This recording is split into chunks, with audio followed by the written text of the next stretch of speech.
Ayaw sana pumayag yung top end set.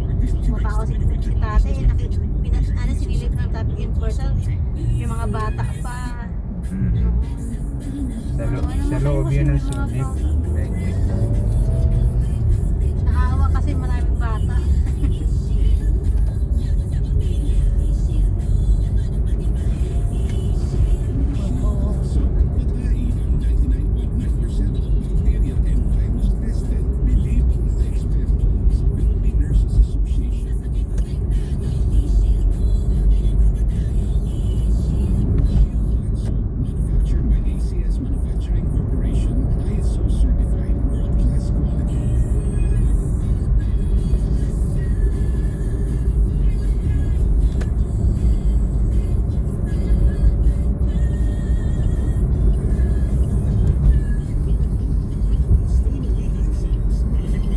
May nakita ko sa TikTok yung dyan, Kadiwa Park, binablog na.